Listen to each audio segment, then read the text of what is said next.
obviously they're number one in the world. They've played some great T20 cricket over the last couple of years, so probably a big difference with their bowling, a lot of left armers. With the batting, obviously Baba being number one in the world is such a rock for their stroke players to bat around him. So I feel as though they're such a well balanced side. They've got some great spin options as well, so it'll be a great challenge.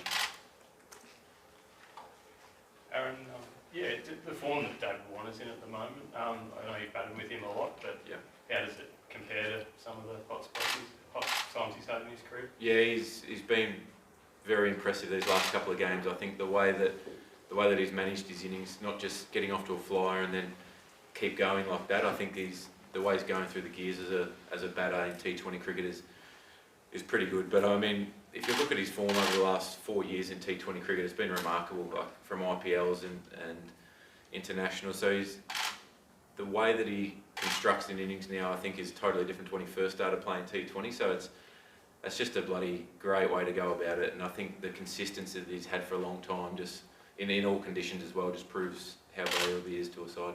I know it's him, not you, but what do you think the turning point's been in finding that level of consistency? Oh, I think just understanding your game a little bit more at T20. I think at times you can almost plan your innings out a bit much in your head and almost forget to play each ball as it comes, and sometimes you can just get in the mode of just getting in one gear and then just trying to keep going as hard as you can. So the way that he structures his innings and identifies the targets that match up well to him, I think's been crucial to that. I know it's a different form, but it must be exciting to see Warner in the form that he is and going into the summer. Yeah, absolutely. He obviously had a difficult tour of England. There's no secret of that in the Ashes. But I think the confidence that he gives to the group when he's playing well is huge. The way that rubs off on other batters, because it's just such a simple game plan. It's simple messaging back to the other players as well about how he goes about his innings. And I think, especially for some young guys, not necessarily young, but inexperienced guys in the squad, it's a great learning curve for them to be able to have him and Steve around as well, myself. Like, we've all played a lot of T20 cricket around the world, so it's just a nice balance in the side now that we've got that youth and experience to really balance out the side, and there's plenty that we can learn off the youngsters who are fearless these days, and when you've been around for a while you can tend to overanalyse things a bit, but the way that the youngsters just see the ball and go and smack it's pretty impressive too. Aaron, you stood at the other end during the World Cup and watched Dave do what he did, and then obviously the Ashes followed. Did you kind of look at it and go, coming into the summer and go, well, there was no concern over the form we hit the T20s with because the white ball cricket is so different to the red ball cricket we saw him struggle with a bit during the Ashes? Yeah, it was definitely no issue for me. He's one of the first picked in any T20 side. I think you look at the way that when he gets runs, he wins games for his team, whether it's Australia, Hyderabad, wherever he plays, when he performs well, the team wins. So that's such a huge asset to have in your side. And I think that on the back of that, his World Cup was outstanding.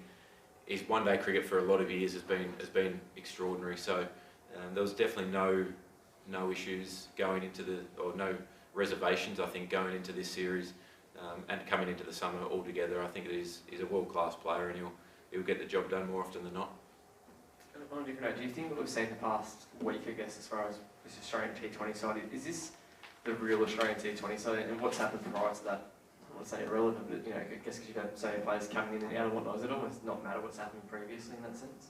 Yeah, I think that you have to respect what's happened in the past, but I don't think that you should dwell on it too much. Yes, our performances haven't been great over a period of time, and particularly in the World Cup scenario. So I think that we've talked about it a lot, the continuity of selection and having a similar squad going forward the whole time, and having 21 games, or from the start of this summer, 21 games leading into that World Cup gives us the opportunity for guys to play a lot of T20 cricket together, which we haven't had in the past. It's been at the end of series, one game here, one game there, when guys are being rested, and that will still happen, no doubt. Managing workloads of our fast bowlers, even the batters who are playing all three formats is going to be really important. So just the ability for us to play more cricket together is going to be really important.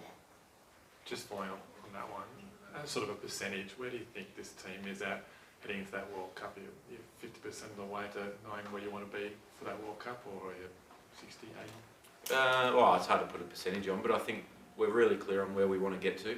So I think it's easier to map out how you want to get there if you know what the end goal looks like. So I think that we've picked the best possible squad that we can in our eyes to win games for Australia, win series, and that's important. One, for confidence going forward, but two, like I said, to get the continuity, get guys, particularly the middle order, who haven't probably played a huge amount of cricket together, to be able to just understand how each other plays in different scenarios, just their body language, the way that they talk out in the middle, and just get that real feel for batting with different players that you wouldn't have done a huge amount. And I think what we've seen in the past is when you just throw a T20 side together and you're missing 8 or 9 players that potentially would be in your best 11, guys don't have enough time to get that continuity and really get that chemistry and relationship batting in the middle. Pakistan have a lot of quality fast bowlers, Irfan, Amir, Wahab. What are some of the challenges facing those guys? Oh, I think they've got such a well-rounded attack. You've obviously got the height of Irfan, height, bounce, pace. Then you've got Amir who's fast and can swing it, very skillful. Then you've got Riaz, all-out pace, who can spray him around at times, but when he gets his line right and his length right, he's lethal. So they're just challenges. Then you have Shadab, who's a world-class leg spinner who mixes it up a lot.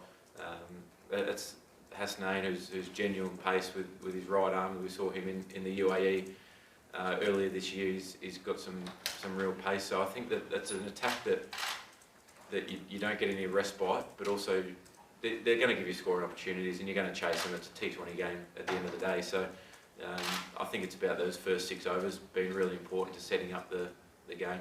And just finally, Australia have never lost to Pakistan in a T20 match in Australia. Is there any extra pressure trying to keep that record intact? No, I didn't even know about that till right now. So no, I think it's you want to win every game you can, and we're really proud of the way that we do play cricket in this country. So it'd be nice to continue that though.